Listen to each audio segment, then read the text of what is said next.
Happy Blessed Wednesday! So, kararating ko lang ng bahay. Hinatid ko yung mga anak ko sa school. So, ang ganda nga ng weather ngayon. So, for today's video, ay pakita ko muna yung weather sa inyo sa labas. Ayan. Kasi almost 2 weeks ng extremely hot sa amin. So, ngayon medyo bumaba na yung init niya. Kaya, maganda na yung pakiramdam ko. Pag mainit talaga, palagi akong wala sa mood. Anyway, ipapakita ko sa inyo kung paano gumawa ng easy tortellini na pwedeng pambaon sa school ng mga kids natin or pang snack after school. So, I have here presso red chicken mozzarella tortellini. I think you can buy this sa mga shopping center. Yes. Kung meron dito, I'm sure meron din sa Pilipinas, di ba?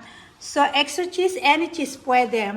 Tapos ito, creamy mushroom with bacon, 3 cheese yan. Ayan, napakasarap niyan. At saka itong culinary cream. I'm sure mahanap nyo to sa Pilipinas sa iba't ibang store. Basta maghanap lang kayo, I'm sure meron dyan.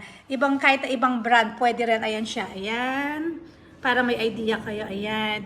So, ang gagawin ko is pakukuluin ko lang ito. And then, ipapakita ko sa inyo yung step by step later. Diyan lang kayo mga sisilab. Ayan, nailagay ko na siya. Huwag na siyang i-cover. And by the way, nagla-live ako. Ayan. Sayang.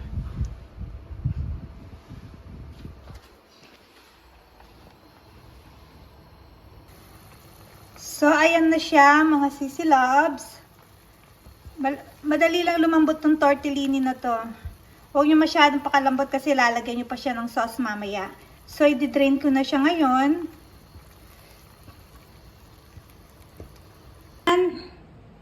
Ayan, mga sisilab, na-drain ko na yung...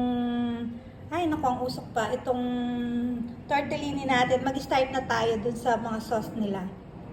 Hinit lang natin tong pan, love, sa mahinang apoy lang. And then, i-add natin tong culinary cream. Ayan. Napakadaling gawin to. I'm sure magugustuhan to ng mga kids niyo kung mahilig sila sa pasta. Ayan. Tapos, pag medyo mainit na, i-add natin yung tortellini. Pag medyo warm na tong yung nilagay yung cream, so i-add na natin tong tortellini. So, mga sisilabs, ayan na siya. And then, ihalo-halo nyo lang. Make sure mahinang apoy lang Alam nyo, habang nagluluto ako ng baon ng mga anak ko sa school, nagluluto rin ako ng adobo para sa asawa ko. Kaya hirap na hirap yung kamay ko. Ayan. Tapos, nagbablog, nagla-live ako. Ayun. Diba? Ayan. After nyo siyang ilagay, i-mix-mix nyo lang siya hanggang sa kumapit yung lasa niya. Ayan na siya. Tapos, i-add na rin natin itong tortellini, 3 cheese, mushroom and bacon. So, i-add ko na siya ngayon. Ayan. Ganyan siya kalagkit. Tapos, i-mix nyo lang.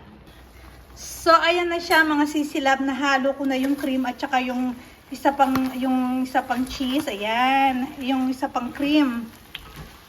Minsan mali-mali ang sinasabi ko kasi nagluluto ako ng adobo, nagla-live ako, naglalaba ako. So, pag naging ganyan na siya, pwede na natin ilagay yung cheese natin. Ito. So, ganyan na siya. Ilalagay natin yung cheese. Ayan. Maging ano kayo maging ano kayo sa cheese, maging, anong tawag dito? Galante kayo sa cheese. Masarap talaga kasi to pag may cheese. Tapos, pag medyo nakikita nyo siyang medyo malapot, pwede nyo dagdagan ito. Mas maganda. Ayan. Dagdagan nyo lang. And then, lagdagan lang natin siya ng pepper. Tapos, tikman-tikman nyo na lang yung lasa. Kasi ako, tansyahan lang ako, mga sisilabs. I'm sure magugustuhan to ng mga anak ninyo. Favorite to ng mga anak ko. Sarap.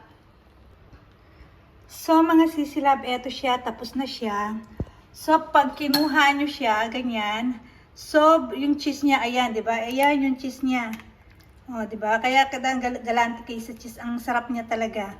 Promise. Yun lang, mga sisilab. Sana nagustuhan nyo tong simple tortellini pasta ko para sa mga kids nyo, yung sa mga busy na nanay na nag-work. Pwede nyo tong gawin sa gabi kasi mga 25 minutes lang, okay na to, tapos na to. And then, i-warm nyo na lang sa umaga, then ibalot nyo, then baon na sa school. Or kung di naman sila nagbabaon ng ganito sa school, pwede na naman nila to ng snack after school, di ba? Yun lang mga sisilab ko. Have a lovely day. Bye! Please don't forget to like and subscribe. Thank you.